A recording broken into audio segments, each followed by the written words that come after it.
পবিত্র বাইবেল আদম আলাইহিস সালামের ঘটনা বর্ণনা করেছে যে এই পৃথিবীর প্রথম সৃষ্ট মানুষ হচ্ছেন আদম।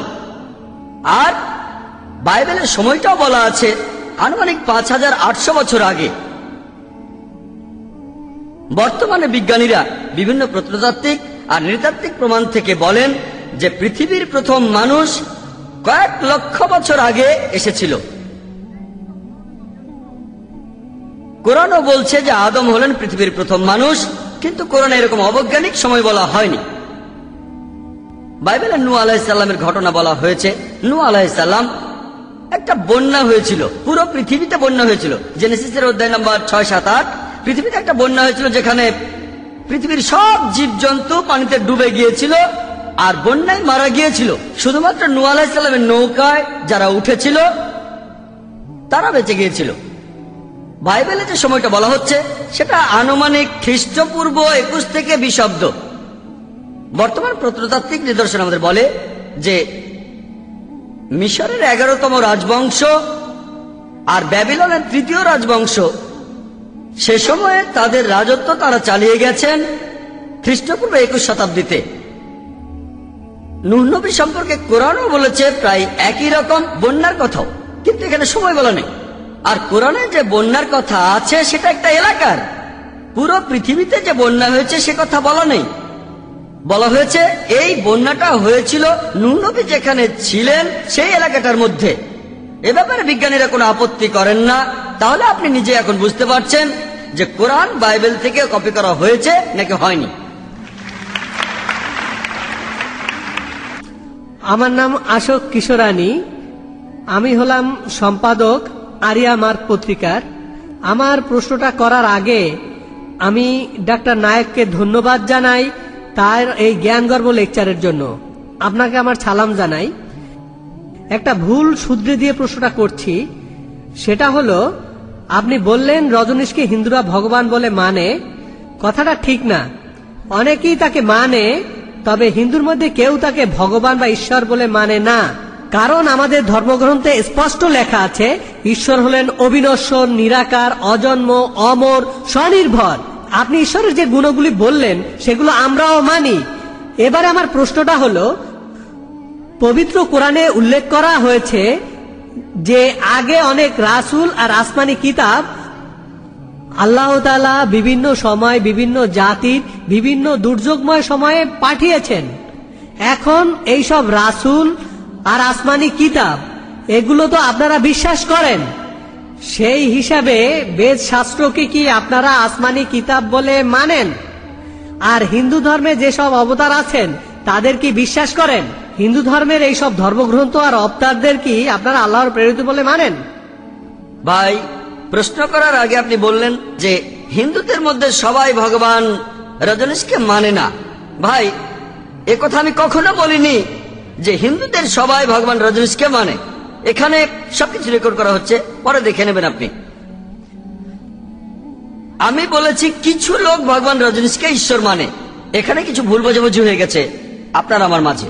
এ কথা কখনো বলিনি যে সব হিন্দুই তাকে মানে। আমি জানি হিন্দুরা কি মানে, আমি তাদের ধর্মগ্রন্থ পড়েছি। আর ভাই প্রশ্ন করলেন, প্রশ্নটা খুব সুন্দর ছিল যে আমি কি এটা মানি। পবিত্র কোরআন বলছে আল্লাহ অনেক দূত পাঠিয়েছেন, অনেক আসমানি কিতাব। আমি কি বেদে বিশ্বাস করি? আমি কি বেদ শাস্ত্র মানি? আর অন্যান্য দূতদের আমি মানি কি না? এটাই প্রশ্ন। আমি আপনার সাথে একমত। পবিত্র কোরআনে অনেক জায়গায় আছে। পবিত্র কোরআনে সূরা ফাতিরের 24 নম্বর আয়াতে উল্লেখ করা হয়েছে, বলা হয়েছে যে ওয়া ইমিন উম্মাতিন ইল্লা খালাফিয়া নাজির, যে এমন কোন জাতি নেই যেখানে আমি কোন সতর্ককারী বা পথ প্রদর্শক পাঠাইনি। পবিত্র কোরআনে সূরা রাদের 7 নম্বর আয়াতে উল্লেখ করা হয়েছে ওয়ালিকুল্লি কওমিন হাদ, প্রত্যেক জাতির জন্য আমি সতর্ককারী পাঠিয়েছি। আপনি প্রশ্ন করলেন আমি কি বেদ শাস্ত্রে বিশ্বাস করি আর আমি ঈশ্বর প্রেরিত অন্যান্য দূতদের বিশ্বাস করি কিনা। নাম ধরে পবিত্র কোরআনে মোট 25 জন নবী রাসূলের নাম আছে। আদম, ইব্রাহিম, মুসা, ইসমাইল, যিশু, মুহাম্মদ, আল্লাহ তাদের সবাইকে শান্তিতে রাখুন। তবে আমরা জানি যে পৃথিবীতে 1,24,000-এরও বেশি নবী এসেছেন মানুষকে সুপথে পরিচালনা করতে। নাম দিয়ে 25 জন নবী রাসূলকে চিনি, অন্যরা হতে পারে নাও হতে পারে, নিশ্চিতভাবে বলতে পারছি না। আপনি প্রশ্ন করলেন আমি কি এটা মানি যে বেদ হলো মহান ঈশ্বরের বাণী? আসুন দেখি কোরআন আর বেদের মধ্যে মিল আছে কিনা। হ্যাঁ, আছে। তখন তাকে বলল, আমরা এটা মানব যে সবকিছুরই একজন স্রষ্টা আছে, তবে একটা শর্ত যে আপনি আপনার মত বদলাতে পারবেন না, আপনি আপনার বক্তব্যটা বদলাতে পারবেন না। আপনার কথাটা আমরা মেনে নেব, কিন্তু আপনি আপনার কথাটা বদলাতে পারবেন না যে সবকিছুরই স্রষ্টা আছে। আমার বন্ধু খুশি হলো, খুব খুশি হলো। সে ভাবলো আমি সফল হয়েছি, আমি এই নাস্তিকদের খুব ভালোভাবে বোঝাতে পেরেছি। তারপর সে আবার প্রশ্ন করলো, কে সূর্য সৃষ্টি করেছে, কে চাঁদ সৃষ্টি করেছে? সবকিছুর একটা স্রষ্টা আছে। আপনাকে এখন জানতে হবে চূড়ান্ত সৃষ্টিকর্তা কে। আমাকে আমার মা জন্ম দিয়েছেন, তাকে তার মা জন্ম দিয়েছেন, এভাবে প্রথমে কে সৃষ্টি করেছেন? তখন সে বলল, প্রথমে যেসব সৃষ্টি করেছিল সেই মহান ঈশ্বর, আর ভাবল যে সে এদেরকে বোঝাতে পেরেছে। নাস্তিকরা তখন বলল, আমরা ঈশ্বরকে মেনে নিলাম, এখন আমাদের এই প্রশ্নের উত্তর দেন, কে ঈশ্বরকে বানিয়েছে? আমার বন্ধু তখন বড় একটা ধাক্কা খেল। সে উত্তর দিতে পারল না, একেবারে চুপ হয়ে গেল। সে সারা রাত ঘুমাতে পারেনি। পরের দিন সে আমার কাছে আসলো, তারপর আমাকে সেই ঘটনাটা পুরোপুরি খুলে বলল। আমি তখন বুঝলাম আমার বন্ধু সেখানে যে পদ্ধতিতে এগিয়েছে, অনেক বিশেষজ্ঞ সেভাবে ঈশ্বরের অস্তিত্ব প্রমাণ করেন। বিশেষজ্ঞরা এই যে পদ্ধতিতে বিভিন্ন প্রকার যুক্তি দিয়ে থাকেন, সেটার নাম সেলফ অ্যানালাইসিস। Self analysis. যদি আমার লেকচারটা খেয়াল করেন, আমি আমার লেকচারে এই কথা কখনোই বলিনি যে সবকিছু স্রষ্টা আছে, কথা কখনোই বলিনি। যদি আমি এই কথা বলতাম তাহলে ট্র্যাপে পড়তাম। সত্যি বলতে এমন ক্ষেত্রে নাস্তিকদের প্রশ্ন করব, সেই নাস্তিকই আমাকে তখন উত্তর দেবে। যে প্রথম কার্যপ্রণালী জানবে সে হচ্ছে স্রষ্টা, উৎপাদনকারী। আমি এই কথাটা বলিনি, সেই বলেছে। যদি অন্য কেউ আমাকে প্রশ্নটা করত, ভাই জাকির, কে প্রথমে কোনো অজানা বস্তুর কার্যপ্রণালী সম্পর্কে বলতে পারবে? আমি তাকে বলবো যে সবকিছুরই যার একটা শুরু আছে, সৃষ্টি হয়েছে এমন সবকিছু, প্রথমে যে এই বস্তুর কার্যপ্রণালী সম্পর্কে বলতে পারবে সে হচ্ছে স্রষ্টা। আমি আমার যুক্তি ব্যবহার করছি, আমি আবার ট্র্যাপে পড়তে চাই না। যদি আমি এই উত্তরটা দেই যে প্রথমে এই সম্পর্কে কে বলতে পারবে, যে প্রথম কোন একটা বস্তুর মেকানিজম সম্পর্কে বলতে পারবে, যে বস্তুটা সৃষ্ট, যার একটা শুরু আছে, তিনি হলেন স্রষ্টা। এখন এই যুক্তিটা দিয়েই আপনি প্রমাণ করতে পারেন যে কোরআন হচ্ছে আল্লাহর বাণী, তিনি হলেন সৃষ্টিকর্তা। আর বিজ্ঞান আমাদের বলছে সূর্যের একটা শুরু আছে, চাঁদের একটা শুরু আছে, বিশ্বজগতের শুরু আছে। এসবের মেকানিজম কে জানেন? সৃষ্টিকর্তা আল্লাহ তাআলা। আপনি প্রশ্ন করলেন কে আল্লাহকে বানিয়েছে? এই প্রশ্নটাকে বলা যায় সেটার মতো আমার বন্ধু যেমন বলেছিল, সে বলেছিল যে আমার ভাই টম, সে হাসপাতালে ভর্তি হয়েছে, আর সেখানে সে একটা সন্তানের জন্ম দিয়েছে। আপনি কি বলতে পারবেন সেই সন্তানটা ছেলে না মেয়ে? আমি একজন ডাক্তার হিসেবে জানি যে একজন পুরুষ কখনোই সন্তান প্রসব করতে পারে না। পুরুষদের বৈশিষ্ট্য হচ্ছে তারা কোন রকম সন্তান প্রসব করতে পারে না। এটা অযৌক্তিক প্রশ্ন। একইভাবে আল্লাহ সুবহানাহু ওয়া তাআলার সংজ্ঞা হচ্ছে আল্লাহ কখনোই জন্ম নেননি, আল্লাহর কোনো শুরু নেই। আপনি প্রশ্ন করলেন কে আল্লাহকে বানিয়েছে? এটা খুবই একটা হাস্যকর প্রশ্ন। যেমন আমার ভাই টম সন্তান প্রসব করেছে, সেটা কি ছেলে না মেয়ে? আশা করি উত্তরটা পেয়েছেন।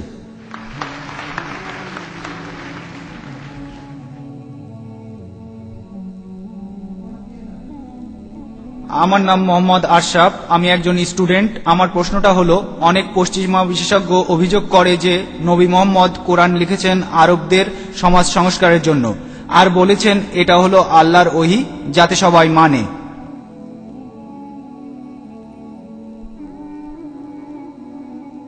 ভাই আপনি প্রশ্ন করলেন, আর আমি আপনার সঙ্গে একমত যে কিছু পশ্চিমা বিশেষজ্ঞ তারা বলেছেন যে আমাদের নবীজি মুহাম্মদ সাল্লাল্লাহু আলাইহি সাল্লাম তিনি মিথ্যে বলেছেন, নাউজুবিল্লাহ। আর বলেছেন যে কোরআন আল্লাহর ওহী, যাতে করে সংস্কার করতে পারেন আরবদের। আমি এটা মানি যে পবিত্র কোরআনের কথা আর নবীজি মুহাম্মদ সাল্লাল্লাহু আলাইহি সাল্লামের অভিপ্রায় বলা হচ্ছে প্রত্যেকটা প্রস্তাব, প্রত্যেকটা বক্তব্য সত্যি বা মিথ্যে হতে পারে। অনেক দিন পর্যন্ত সবাই এটা মেনে চলেছে।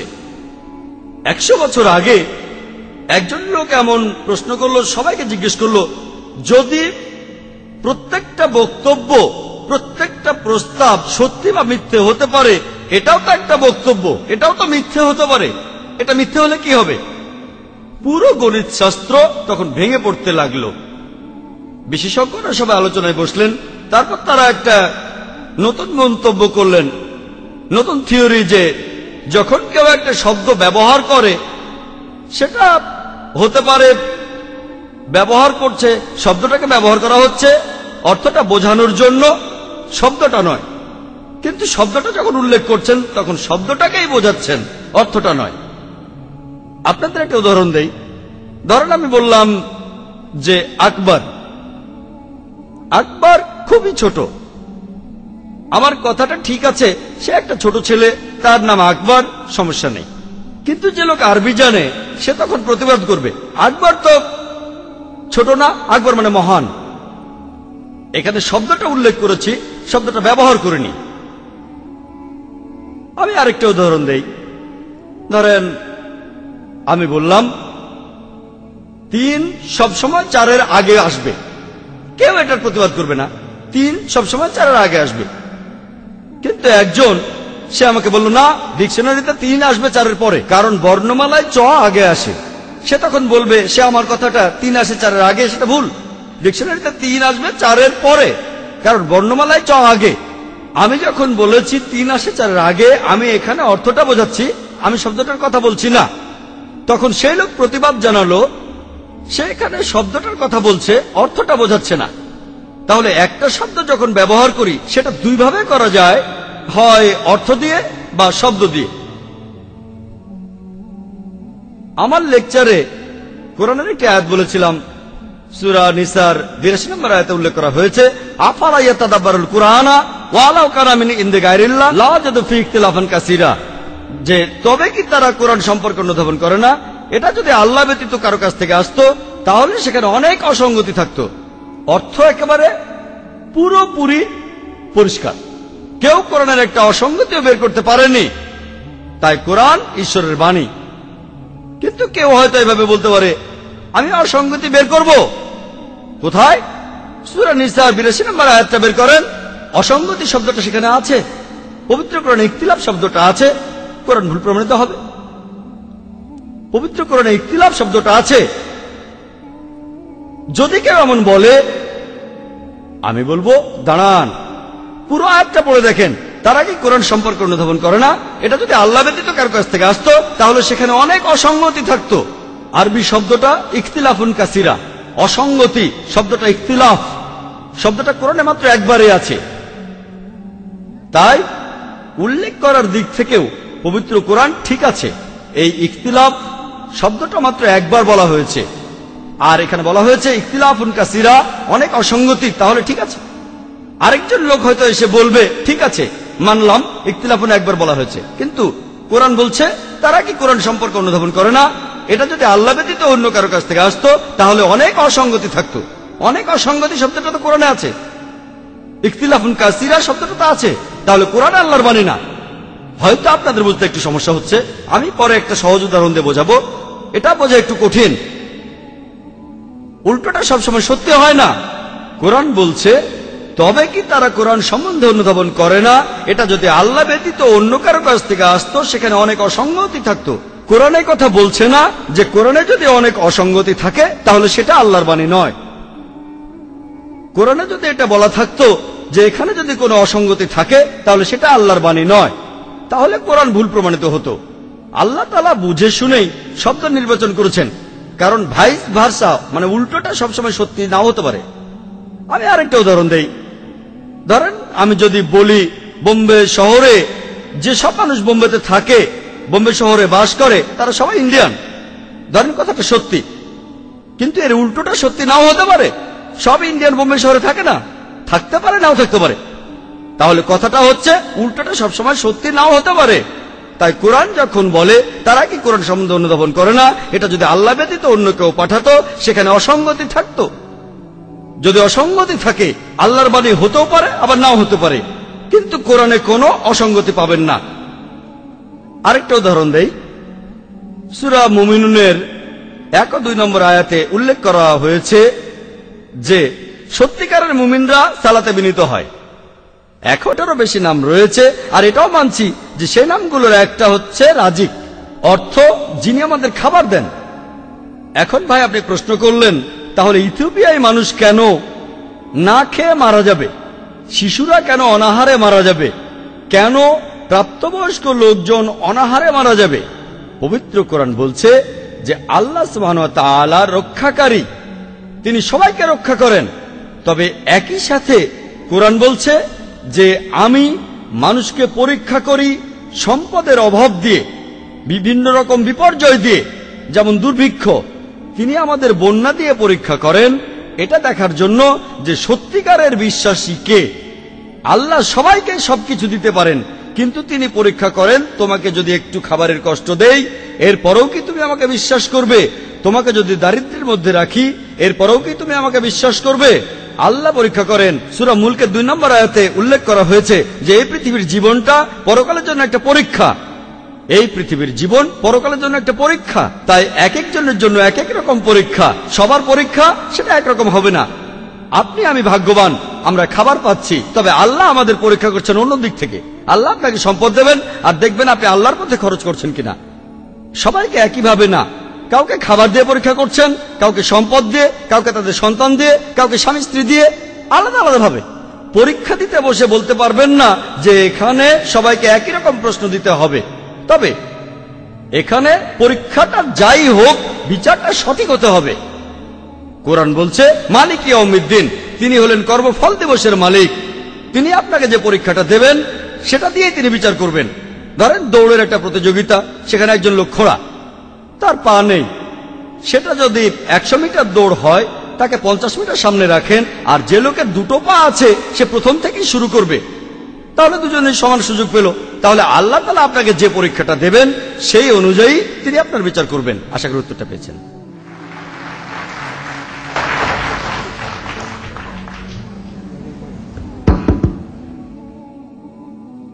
আসসালামু আলাইকুম, আমার নাম কাশ্মীরা নাজদা, আমি ইসলাম গ্রহণ করেছি। এছাড়াও আমি ফাইন্যান্সের স্টুডেন্ট।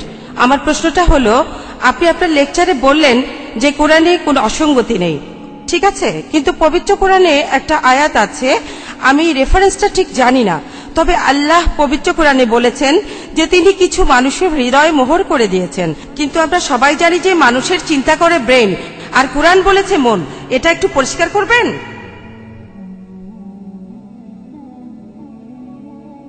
বোন খুব সুন্দর প্রশ্ন করেছেন। আমিও আপনাকে 3 বার অভিনন্দন জানাই ইসলাম গ্রহণ করার জন্য।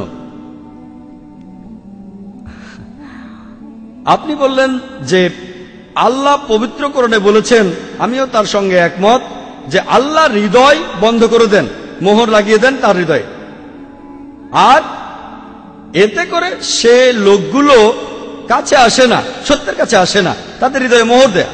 বোন এখানে প্রশ্ন করলেন যে এখন বিজ্ঞান উন্নত হয়েছে আর আমরা জানি যে ব্রেন দিয়ে আমরা সব চিন্তা ভাবনা করি, হৃদয় ভাবে না। আগেকার মানুষ ভাবতো যে হৃদয় চিন্তা করে, তাহলে তো কোরআনে ভুল বলা হয়েছে। যদি খেয়াল করেন আমার লেকচারের শুরুতে আমি কোরআনে আরেকটা আয়াত বলেছিলাম, 3 নম্বর আয়াত সূরা তাহার 25 থেকে 28 নম্বর আয়াতে উল্লেখ করা হয়েছে, রাব্বিশ রাহলি সাদরি, সাদরি, হে আমার প্রভু আমার বক্ষ প্রশস্ত করে দাও। রাব্বিশ রাহলি সাদরি ওয়া ইয়াসসির লি আমরি ওয়াহলুল উকদাতাম মিন লিসানি ইয়াফকাহু কাওলি, আমার বক্ষ প্রশস্ত করে দাও আর তুমি আমার কাজকে সহজ করে দাও, আমার জিহ্বার জড়তা দূর করে দাও যাতে তারা আমার কথা বুঝতে পারে। এই শব্দটা সেখানে আছে সাদর, হৃদয়। আল্লাহ কেন আমার হৃদয় বাড়িয়ে দেবেন? আরবি শব্দ সাদর, এটার 2টো অর্থ আছে, একটা হলো হৃদয় আর অন্যটা হলো কেন্দ্র। যদি আপনারা করাচি যান দেখবেন অমুক জিনিসের সদর, তমুক জিনিসের সদর, অমুক জিনিসের কেন্দ্র। তাহলে আরবি সদর শব্দটার একটা অর্থ হৃদয় আর একটা অর্থ কেন্দ্র। তাহলে এখানে কোরআন বলছে আমি তাদের কেন্দ্র মোহর করে দিয়েছি, ব্রেইন। আমি আল্লাহ তাআলাকে বলছি রব্বিশ রাহলি সাদরি, হে আমার প্রভু আমার কেন্দ্র প্রশস্ত করো আমার বুদ্ধি, আর শ্রোতাদের সাথে আমার যে ব্যবধান সেটা কমিয়ে দাও। আশা করি উত্তরটা পেয়েছেন।